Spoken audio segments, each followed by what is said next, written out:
So, Sean, What's up, guys? I'm sure there's a lot of things going on emotionally heading into this fight, but I'm curious for you, what is the most important thing here? Getting the title back or beating Merab and proving you can beat him? Beating Merab, 100%. Like, I wanted even if Merab would have lost to Umar, like, part of me just wanted the Merab fight back. So, the Merab for sure. Is part of that because you feel like you came pretty close to actually beating him first time round, and it's just a couple of little adjustments that'll make the difference? No, it's just losing. Like, after the first Cheeto fight, like, I wanted that fight back so bad, but I was like, I knew I'd get it back eventually. It had to make sense, timing. This one's the same thing. It's just like, I just got to get that one back. It's funny, I feel like the narrative's somewhat changing about your first fight. After the first fight, everyone's like, oh, Merab washed him, it was an easy win for Merab. But now people are going back and rewatching it and realizing it was a little closer, especially that fifth round. What do you feel about that first fight, and what do you think people were missing in the moment to not realize it was actually that close? Yeah, I think the second and fourth round were so dominant for him. It just kind of took over the whole fight, which I totally get. Like, I analyze my fights more than anybody, so after I rewatched it, I was like, well, that was a lot closer than people thought. But it doesn't matter if it's close, if you lose. So, yeah, I'm planning on this one not being so close. You talked about the changes you've made in your personal life, lack of social media and all that stuff. How do you feel that will actually play into the performance on Saturday, if at all? Yeah, I don't know. I guess we'll find out. But I feel just overall and a lot. And I never felt like I was in a bad place or sad place or dark place. I always felt pretty good. But I always felt like I could feel better. So I think whether it helps the performance or not, like, I feel better. So that's all that matters. Physically, I think there was like a video going around of you on crutches a while back there and stuff like that. How much better do you feel for this fight than you were at the first time around with Merab? You say crotch? Crutches. Oh, crutch. Like, there's a video going on my crotch. That's not good. Crutches for no, it's yeah, I feel a lot better. A lot better this fight. This whole camp's been a lot better. Nice. Is your father in your corner for this fight? Yeah. Dad's in the corner. His 60th birthday. That'd probably be the coolest gift I could give him. So he's pumped. Does that just make it all a little bit extra special? Just have him there, or? It does. It'll be cool. He gets nervous before the fight, so it'll be kind of, for me, it'll be kind of funny to watch him in the back, and because all the boys, all the corner, like, we've been through this so many times. Like, we're very calm in the back. It's just, another Saturday night for us, but for him, it'll be funny to watch him pretend to be calm. He'll just be like, Best of luck. Sean over here. Outside of all the changes you said you've made to your life, but you had a new son, you saw your daughter get her first stripe, you're building a house. So I guess just outside of the stuff that people have been asking you about, just how's life been in general since that first fight? been good. Nothing to complain about. Had a healthy baby boy a couple weeks ago. Hey, that's just, like, all this stuff is fun, and I get to do this. Like, this is all good, but it's like that Sunday rolls around. It's like back to being dad, back to the family. So that's all this provides to be able to live the life we get to live, and I'm super grateful for it. But yeah, it's puts it in perspective what life's all about. That line you said you were too attached to that sugar character that was on the countdown. Is that why you didn't dye the hair or anything for this fight, or you just didn't want to sit down for it? I just didn't want to sit down for it. I love the pink hair. It's fun, but that's a process, and I was just kind of. I thought bringing back the OG hair would be pretty cool too. I think last time I had this was Jose Quinones. The first time I did my hair was June 6, 2020, so almost 5 years ago to the day, and yeah, so it was pretty crazy. I thought bringing back the OG hair was cool. Tim's done some interviews. He said, the lighting was weird. Chael said that you were pulled in all these different directions and just all these distractions and everything. But in other interviews, you seem to kind of stop yourself when you could give excuses. You kind of stop yourself. It's in the past. I just kind of want to. It is what it is. I think is what you say. So it feels like. What is that like? Like, you could give excuses, but you just kind of stop yourself from kind of doing that. Oh no, my hip was my excuse. I've been saying that. I had a torn labrum. It's like. I walked into that cage confident. I was going to beat Merab. I don't regret walking into that cage. He beat me. It is what it is. My performance wasn't as, I rewatched it. There was things I could have done better. But, in the cage that night, I felt good. I just didn't prepare the way I was supposed to because I wasn't able to. It wasn't because I was fucking around doing other things. I was still at a good camp, disciplined, weight was good, everything was good. Just wasn't able to do what you need to be able to do to fight someone like Merab. And Javier Mendez gave an interview after Umar's loss. He said Merab just knows how to win by, like, whether it's showboating or just holding people against the fence and making it look like he's dominating when, you said it's a lot closer than maybe people think. So how is that an accurate kind of description of how Merab wins? Like, he just kind of knows how to squeak out these wins? I mean, he's definitely a master at getting in positions and kind of doing enough to make it look like he's. I mean, the win streak he's on, you can't talk too much shit about it. He's crazy win streak, beating the best guys. He's winning. That's all that matters. And then there was a video of you going on, I think it was on your YouTube channels, you were watching the rematch between Nate and Conor. Was that just a coincidence? Because even Conor seemed to pick up on it on Twitter. I've been just watching a bunch of fights lately.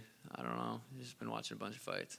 And last one for me, Mario's welcoming Patchy Mix to the UFC. What do you make of that fight? And Patchy not only coming into the UFC, but facing against Mario. Yeah, Patchy adding to the bantamweight is sweet. Makes the bantamweight division even that much sweeter. Fighting Mario's tough. He's super tough. I know he got a lot of shit for that Jose Aldo fight, but he's on a tear. Mario is legit, very, very high level, very skilled. I'm excited for that fight. Sean over here. Any chance you could move the water bottle out of the way? Appreciate it. A lot of talk about these changes, obviously. Like, how much of that is tied into what you feel you need out of a result? Like, are you just happy that you've made positive things in your life and it's completely unrelated to whether you win or lose this fight? What was your question? Sorry. Just all like kind of the changes you made. Did you make those working towards a different result, or is all these things separate in terms of like the man you're trying to be and the fighter you're trying to be? Like I said before, I've always felt like I'm a happy person, but I was like, my life is everything's so perfect. I should be even a little bit. I should be more happy. Like, what can I take away to add to my happiness, to my peace? And it was just take away distractions, and that was for me as a person, not necessarily as an athlete, and want to be a better fighter. All that stuff will make me a better fighter, but it wasn't necessarily for that. Gotcha. I was talking to Dominic Cruz about all that stuff going on. He said he feels this is going to give longevity to your career, probably more so than maybe other lifestyle choices would have. Would you agree with that? Yeah, I would agree with that. I'm 30 right now. I feel like we haven't got to see me in my prime. This might be the first fight in my prime, but I want to stick around as long as possible, and longevity is on my mind every day. Do you feel like you have to knock Merab out in this fight, or do you see options for submission or decision? I feel like I can win this fight in any which way, and we'll see Saturday night. And if you get that belt back, do you feel like this is a trilogy that would need to be completed, or would you kind of look at other options out there?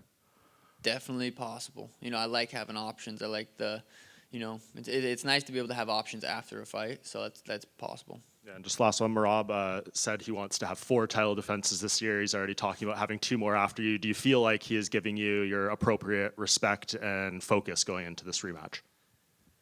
I can't tell you what that dude's thinking. I don't know if he knows what he's thinking. 4 is crazy. I mean, if anyone could do it, he ain't going to be able to get it done Saturday night, so no. But someone like that could fucking bust out 4 in a year. Sean, right back here. Sean, over here.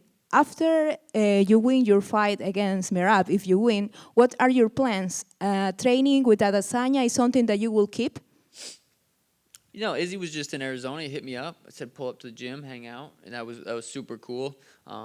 We live very far apart, so probably won't train with him much more, but, just back to work. And who is next? Do you have someone in mind? Maybe Cory Sanhagen? Like I said, the Merab trilogy could be there. Peter Yan rematch could be there. Corey could be there. There's so many options after this fight, but pointless talk about until maybe Sunday rolls around. We can answer that. And is it possible that maybe in the future, if the UFC fans asks for it, we'll see the Sean O'Malley and Chito Vera trilogy? Did you see that last fight? Probably not.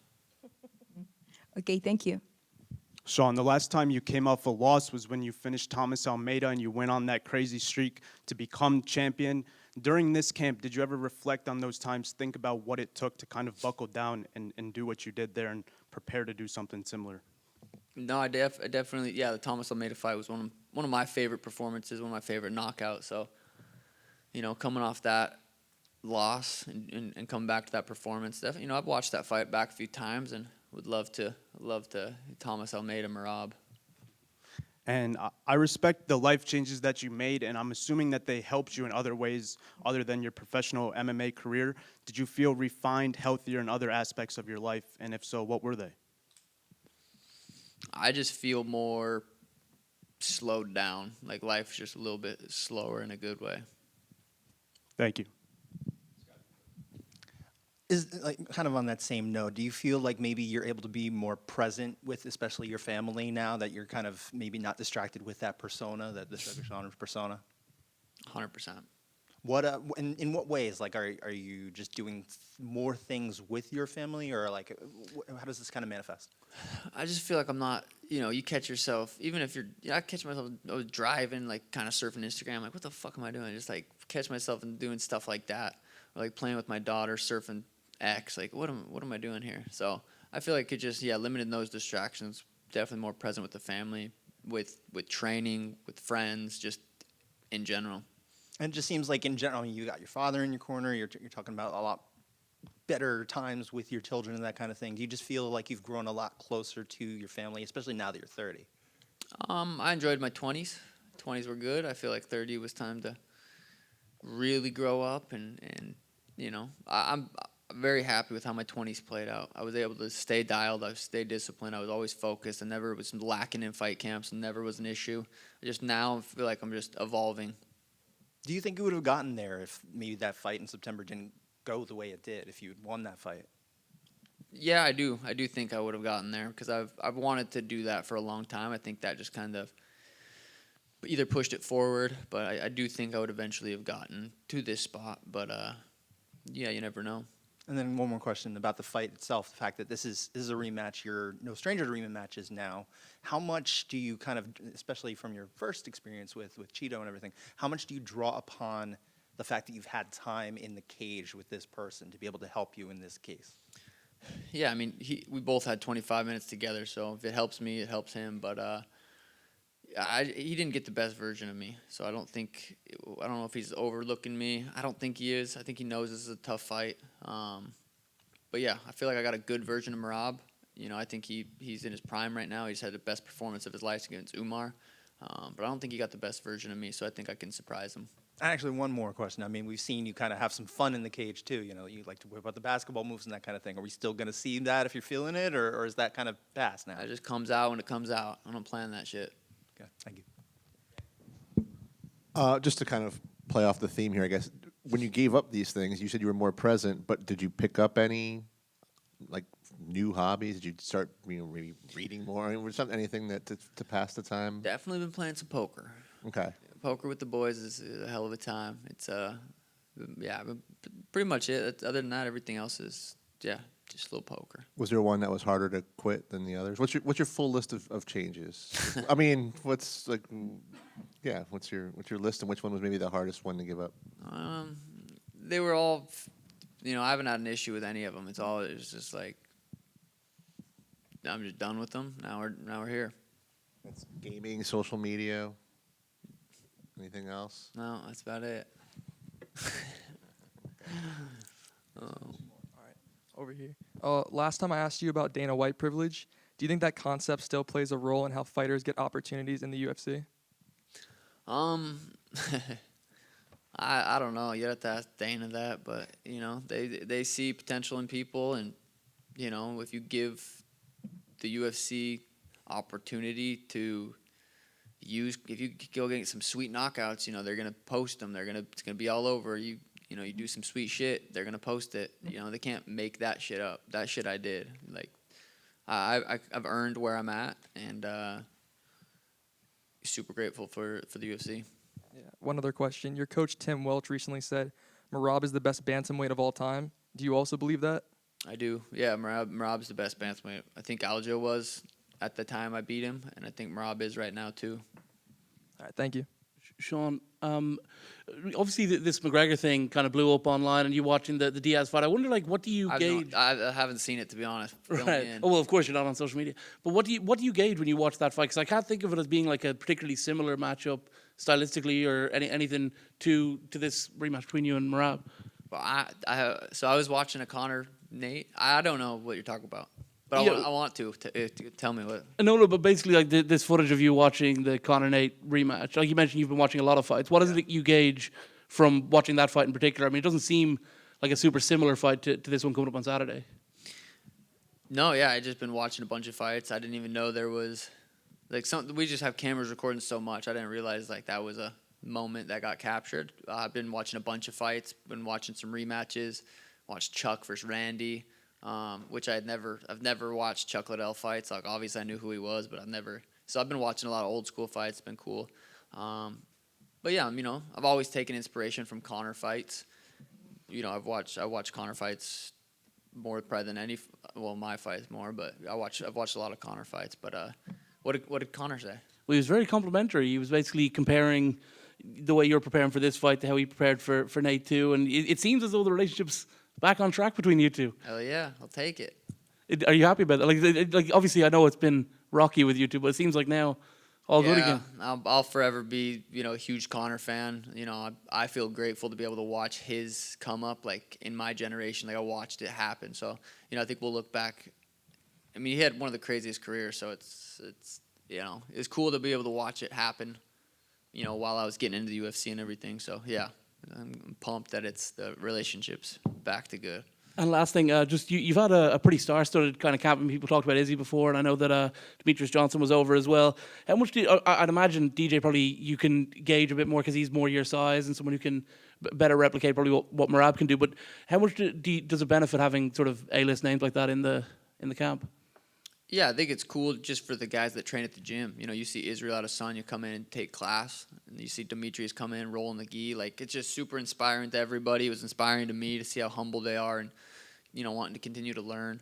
It was both we trained one session with both of them. It wasn't like, hey, what do you think? What should I do? Hey, like do this for Merab. Like it wasn't like that. It was more just kind of random, but it was really really cool. Oh, and also, do you know what's going to happen with your mate Schmitty after the fight? Is he going to get into the after party? I got a jet home at 3 a.m., brother. There's no after party this time. I'm going straight home. Thank you. Sean, over here. Looking back at your previous fight, is there a specific thing that you have learned that you think that will be crucial for this fight against Merab, the rematch? I go with this kind of mindset every fight. It's like every time I fight someone, most of the time, it's like for them to take me down. Like, don't let him touch me. Don't let him touch me. If he doesn't touch me, I win the fight. So it's the same mindset I went in with Aljo. I just saw a video of you and your team doing this atmosphere of the fight. Whose idea was this? It was something to motivate you or to manage the pressure of this rematch?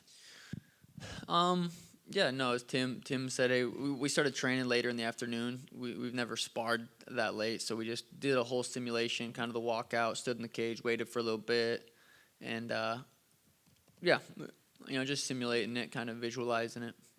You are known as being a finisher on the first rounds. You have also a good records on this division, but also Merab is being known for his gas tank. He is going for the 5 rounds. Do you think this could go to the decision, or are you looking for finishing on the first rounds? I would not be surprised if I finished him. I wouldn't be surprised if we went 25. I'm prepared for it to be a war. Thank you. Yep. Thanks, guys.